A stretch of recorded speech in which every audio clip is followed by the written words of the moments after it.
Handang-handa na ang seguridad para sa taunang alay lakad ng mga deboto patungong Antipolo Cathedral sa Rizal. Pagsapit yan ng Huwebes Santo. Itatayo rin ng mga first aid station sa strategic areas na daraanan ng penitential walk. May balitang A to Z si Kim Salinas. Bago man o matagal na, hindi alintana ng maraming deboto ang init at haba ng lakaran, kasama na ang maaapakan habang nakapaa. Dahil para sa kanila, ang penitential walk tuwing mahal na araw ay pakikibahagi sa lahat ng sakripisyo ni Hesukristo. Si Ann, grade 4 nang mag-umpisang mag-alay lakad. Ngayon, umabot na siya ng halos isang dekada sa pasyon na ito. Nagsisimula po kami maglakad from Pasig hanggang dito po sa Antipolo Cathedral.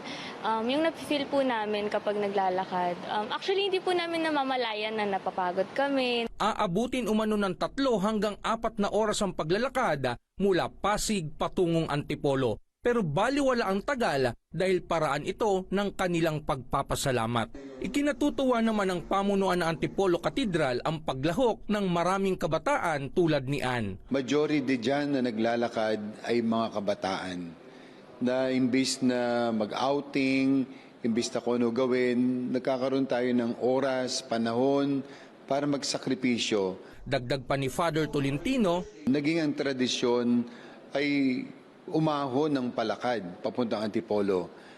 Pagkakaibigan, pamilya na naging penitential walk na nandun na yung aspeto ng sakripisyo, aspeto ng panalangin. Inaasahang dadagsa ang maraming deboto pagsapit ng Huwebes Santo. More or less 7 million ang dadagsa nito sa darating na mahal na araw. More po kaming more or less 1,600 personnel and it will be augmented at meron po tayong running number of 2,000 plus na pwersa sa darating na penitential walk.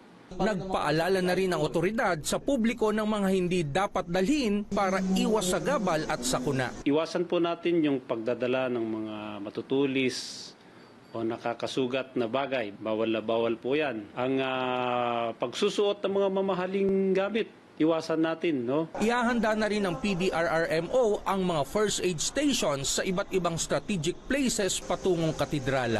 Wala namang naiulat na nasaktan noong nakaraang taon, kaya positibo sila na magiging mapayapa rin ito ngayon. Mga minor lang na mga sugat na kanilang tinitreat doon sa kanilang mga first aid stations. And yung iba naman ay nagpapa-check lang naman ng kanilang mga blood pressure. Samantala, pagpatak pa lamang ng alas 6 ng gabi sa Huwebes Santo, pansamantalang isasara ang ilang kalye tulad ng sa May Tikling sa Taytay Rizal. Kaya inaabisuhan na ang lahat ng mga biyahero nang makahanap ng mga alternatibong ruta. Para sa Balitang A to Z, Kim Salinas.